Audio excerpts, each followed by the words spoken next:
depois, o que é que elas podem ser? Muita coisa, desde as notas, desde o dinheiro que é virtual, desde os registros, desde o tempo, enfim, a Itaca que falava, tem a unidade que é o tempo.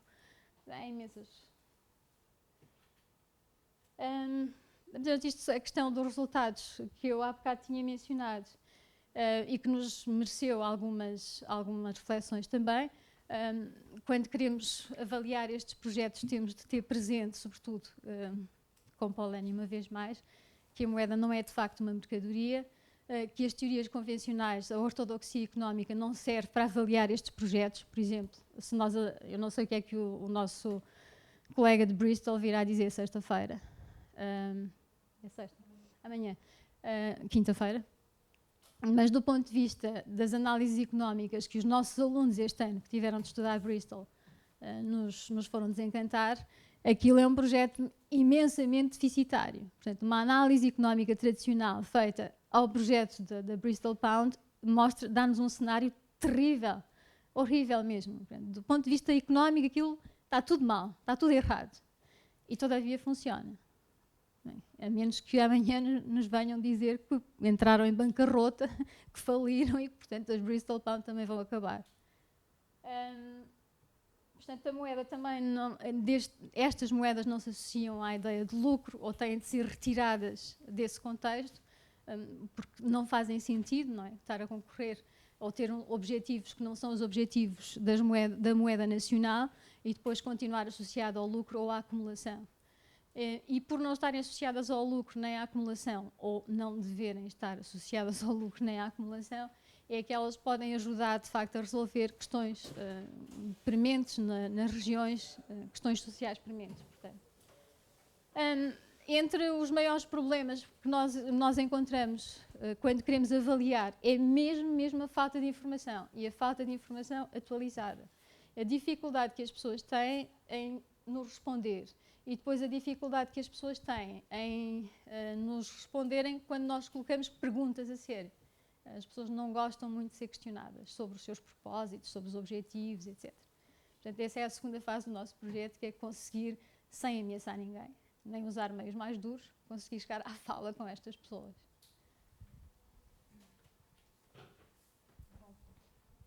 Uma vez que já só temos 5 minutos, ou agora talvez um pouco menos, eu vou tentar explicar então os nossos casos muito rapidamente.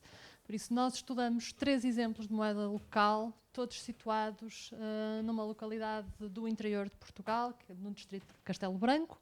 Portanto, os casos são o Tiar e a Lapa, que são moedas usadas na cidade da Covilhã, e o Comunitas no Fundão.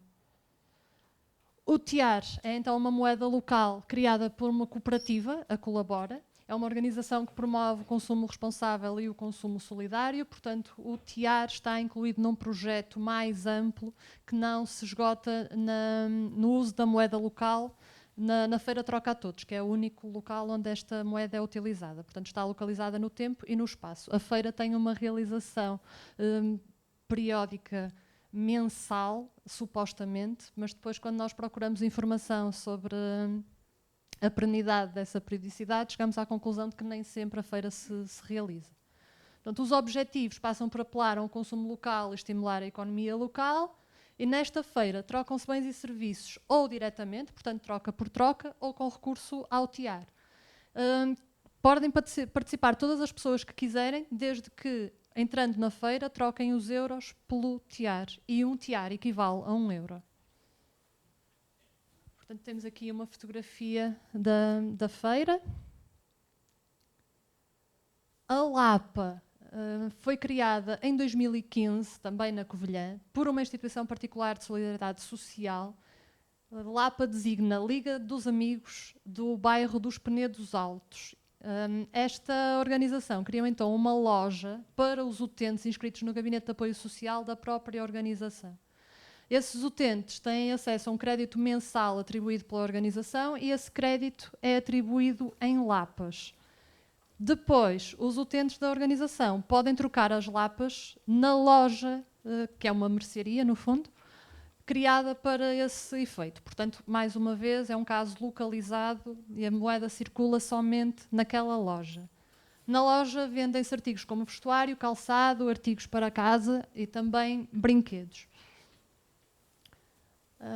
Esta é uma fotografia da Liga, portanto, e dos utentes. Os associados desta organização também podem adquirir artigos na loja, desde que, tal como acontece com o TIAR, troquem os euros pela Lapa, que é a única moeda que é aceita na loja. O mesmo acontece com... não é isto que eu queria dizer. O que eu queria dizer é que os utentes podem ter acesso a mais lapas do que aquele crédito que lhes é atribuído mensalmente se prestarem serviços à própria organização. E os serviços passam por tarefas como lavar o chão, lavar louça e outras tarefas de organização e manutenção e limpeza do próprio espaço. Segundo aquilo que apuramos, são cerca de 400 os desta moeda, da Lapa, e tal como o TIAR, uma Lapa equivale a 1 euro. Portanto, a questão do lastro é sempre equivalente ao valor da moeda nacional. Por fim, a Comunitas tem aqui algumas fotografias da mercearia. Portanto, a Comunitas é uma mercearia, o nome da moeda acompanha a designação da própria mercearia. Aqui, este projeto desta moeda faz parte de um projeto mais amplo, que é o projeto Matriz E5G, que agora já vai na versão 6. Portanto, foi criado em 2015. O projeto tem por base a inclusão social de crianças e jovens e famílias excluídas. Associa-se a moeda local a este projeto na medida em que a loja é gerida por esses jovens que são socialmente excluídos. O objetivo, então, é promover a inclusão.